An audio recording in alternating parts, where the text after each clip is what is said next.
Every family has its own traditions, and mine was no different. For as long as I can remember, gift giving had always been at the center of our family gatherings. Birthdays, anniversaries, holidays. There was always a surprise waiting. But over the years, these surprises grew bigger, more expensive, and more competitive. What once was a fun tradition slowly turned into a silent contest, each person trying to outdo the other with luxury presents. This year, though, my mom said something unusual.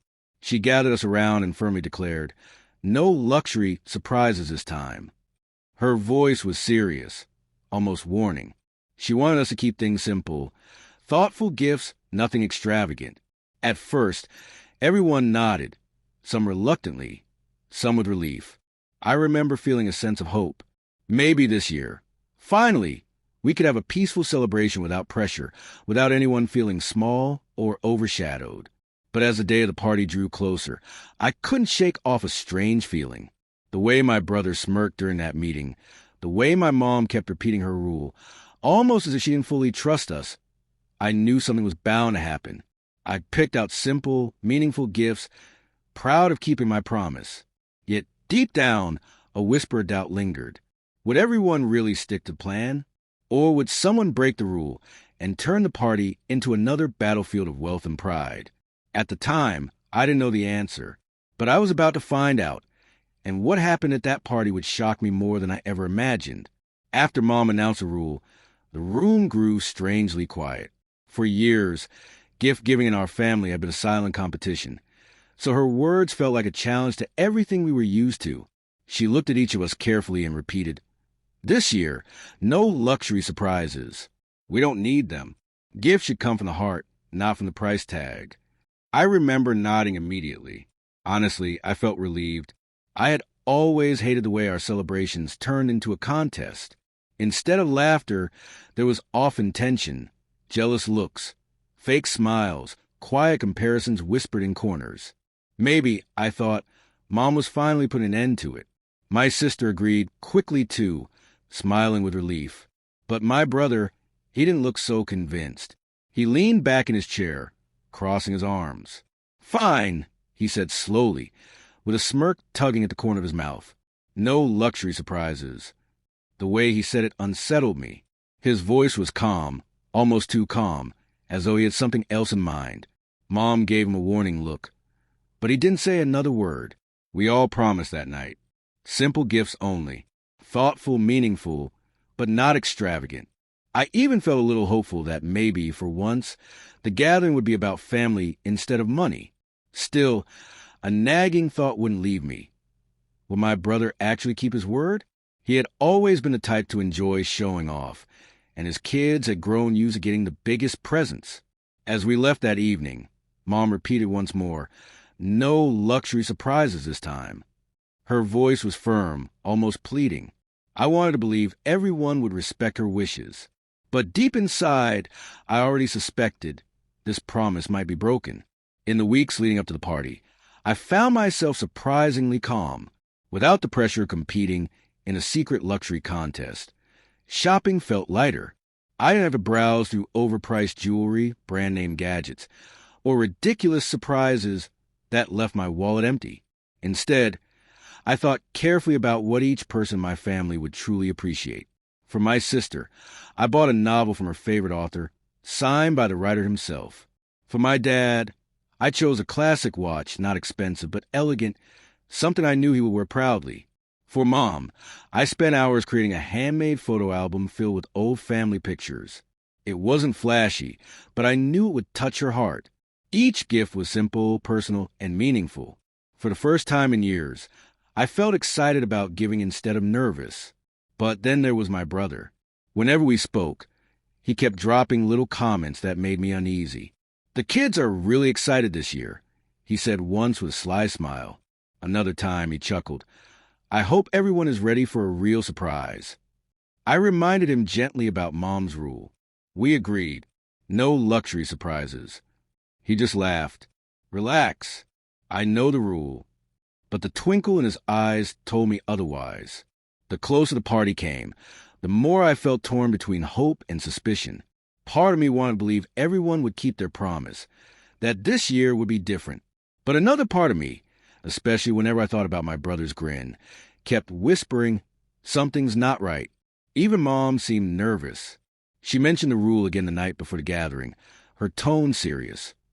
Please, let's not ruin this year with unnecessary drama. I assured her that my gifts were modest, and she seemed relieved. But in her eyes, I caught the same doubt I felt. We both knew the truth. One broken promise could ruin everything. And as I wrapped my gift that night, tying ribbons with care, I couldn't shake the uneasy thought. What if tomorrow turned out just like every year before, only worse? The day of the party finally arrived. The house buzzed with warmth, laughter, music, and the smell of food drifting from the kitchen. Mom had decorated with simple touches this year. Paper lanterns, homemade banners, nothing too flashy. It felt cozy, welcoming, almost perfect. Family members arrived one by one, carrying their neatly wrapped packages. I noticed that most of the gifts looked modest. Small boxes, simple wrapping paper, no oversized bags or suspiciously heavy boxes. It gave me a sense of relief, as though maybe, just maybe, everyone had truly kept a promise. We gathered in the living room, exchanging smiles and hugs. The kids ran around excitedly, their eyes constantly darting toward the growing pile of gifts stacked neatly under the tree. Their giggles filled the room, their anticipation infectious. But even in the cheerful chaos, I caught something unsettling. My brother and his wife stood near the corner, whispering to each other. He wore the same smug expression he had shown during our earlier conversations. When our eyes met, he gave me a quick grin, too quick, too confident. My stomach tightened. Mom clapped her hands to get everyone's attention. Before we begin, she said, her voice steady but serious, I want to remind you of our agreement. This year is about love and thoughtfulness, not luxury. Let's honor that. Everyone nodded, some even murmuring in agreement. My brother nodded too, though the sparkle in his eyes didn't fade. The first gifts were handed out. Simple scarves, books, handmade crafts. Smiles filled the room. Laughter followed. Everything seemed to be going well, just as Mom had hoped. I started to relax, believing maybe my doubts had been nothing more than paranoia. But as the pile grew smaller, I noticed two large, shiny packages at the very back, wrapped in glittering paper with golden ribbons. And when the time came for the kids to open them, all my earlier suspicions came rushing back. Something told me the real drama was about to begin. The moment the kids' names were called, their faces lit up with excitement. They ran toward the glittering packages sitting at the back of the room, their hands trembling as they tore through the golden wrapping paper. The room went silent. Inside the first box lay a brand-new gaming console, one of the most expensive on the market. The second box revealed a sleek tablet, the newest model, still gleaming in its untouched packaging.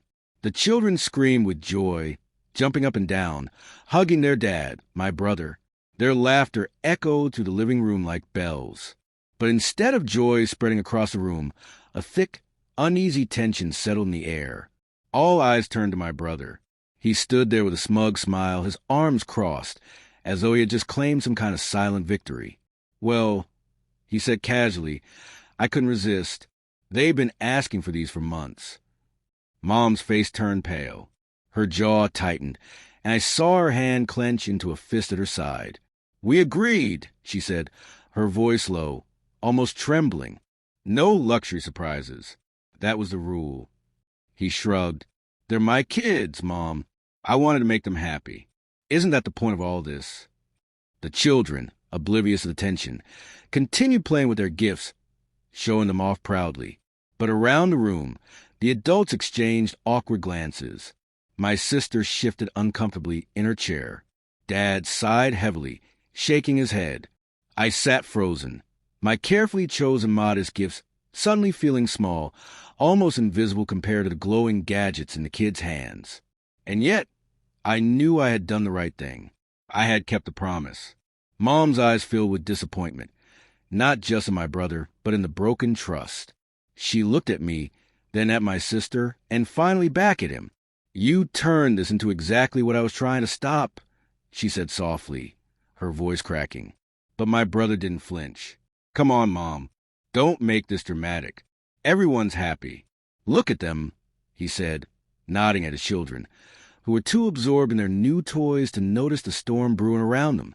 The room was split, half filled with the kids' joy, the other half heavy with betrayal and silence. It was no longer about the gifts themselves. It was about respect, about keeping promises, about choosing family harmony over pride. And as I watched the scene unfold, I knew one thing for certain. This was only the beginning of a much deeper fallout. For a moment after the unwrapping, the room seemed frozen in two separate worlds. In one, the children laughed and squealed with delight, already setting up their new gadgets, oblivious to everything else. In the other, the adults sat in stiff silence, their faces tight with discomfort. Mom was the first to break that silence. "This isn't about toys," she said firmly, her voice cutting through the noise. "This is about respect. We agreed, and you broke that agreement." My brother rolled his eyes. "Respect? Seriously, Mom? They're kids. They don't care about your little rules. They care about being happy." Her face flushed red with a mix of anger and hurt. "It's not just a little rule. I wanted this year to be different. I wanted it to be about family, not money." My sister shifted uneasily, her voice soft but pointed. "Honestly, it feels unfair. The rest of us followed the rule. We thought carefully about our gifts. And now," she glanced at the kids, who were showing off a console with glowing pride, "now it just feels like the rest of our efforts don't matter." Dad, who had been silent until then, finally spoke. "It's not about the gift themselves, son. It's about trust. When a family agrees on something, it means something. Otherwise, what's the point?" But my brother only shrugged, leaning back in his chair with a smug grin. "You're all overreacting. The kids are thrilled. That's what matters to me. End of story." I could feel the tension building like a storm. The joy of the celebration was slipping away, replaced by a thick cloud of resentment. The laughter of the children no longer sounded cheerful. It sounded like a painful reminder of the broken promise. Mom's voice trembled as she said, "You've embarrassed me in front of everyone. You turned what could have been a peaceful night into a competition again." For the first time, my brother's smile faded slightly, though he quickly masked it with defiance. "I don't regret it," he muttered. The rest of us sat quietly, each processing betrayal in our own way. The party was still going, but the spirit of togetherness was gone. The celebration had cracked, leaving wounds that wouldn't heal easily. And as I looked around the room, I realized something. This wasn't just a disagreement about gifts. It was a sign of something deeper, about pride, trust, and the invisible lines families draw with one another. The tension in the room was unbearable. The kids were still laughing, holding their glittering new gifts, but none of the adults joined in. The smiles had faded, replaced by silence and tight expressions. Finally, Mom stood up. Her hand shook slightly, but her voice carried power. "I am done," she said firmly. "I asked for one thing, one simple thing. No luxury surprises. Not because I hate gifts, not because I want control, but because I wanted peace in this house. And you couldn't even respect that." My brother leaned back, his smirk returning. "You're overreacting, Mom. You're acting like I ruined Christmas. I gave my kids what they wanted. That's all." Her eyes flashed. "No, you ruined the trust we had as a family. You made your children happy at the expense of everyone else. Look around you. Does anyone here feel good right now?" Silence followed, heavy and sharp. My sister finally spoke, her tone sharper than usual. "She's right. This doesn't feel fair. We all stayed within the limits, and you turned this into another show. It makes the rest of us look cheap next to you." I added quietly, "It wasn't about the money. It was about the promise. And you broke it." My brother's face hardened, his pride stung. "So, what do you all want from me? An apology? Because I don't think I owe one." That was the breaking point. Mom's voice shook with anger as she snapped. "Then maybe you don't belong in this family gathering if you can't follow a simple agreement. I wanted unity, but all you brought was arrogance." The kids finally sensed something was wrong. They clutched their new toys tighter, watching the adults with wide eyes. My brother's wife touched his arm, whispering, "Maybe you should stop," but he shook her off, glaring around the room. In that moment, the celebration shattered completely. The confrontation had drawn a line between those who value promises and those who dismiss them. And once that line was drawn, there was no turning back. The party never truly recovered after that confrontation. The laughter didn't return, the warmth was gone, and though we tried to continue with dinner and conversation, everything felt strained. The children were happy, but the adults carried a heavy silence between them. When the night ended, it was with polite goodbyes instead of the usual hugs and lingering chatter. Later, as I sat alone, I thought about everything that had happened. It wasn't really about the gifts, not the console, not the tablet, not even the promise itself. It was about respect. When we all agreed to keep things simple, it wasn't just a rule. It was a bond, a chance to prove that our love for one another mattered more than money or pride. My brother's choice broke more than that promise. It broke trust. It reminded me how fragile family harmony can be, and how easily pride can tear it apart. In his eyes, making his kids happy justified everything, but he failed to see the bigger picture, that true happiness comes not from the size of the gift, but from the unity of the people giving it. Mom's disappointment lingered the most. I knew she hadn't just wanted a modest party. She had wanted healing, a reminder of what mattered most. Instead, her hopes were crushed by yet another display of competition. The lesson for me was clear. Promises, no matter how small, carry weight. They are the foundation of trust, and once broken, they leave cracks that take years to mend. I also learned that sometimes keeping things simple is far harder than showing off, but it is far more meaningful. The night may have ended in tension, but it taught me something lasting. Family is not measured by the value of what we give, but by the honesty and respect with which we give it.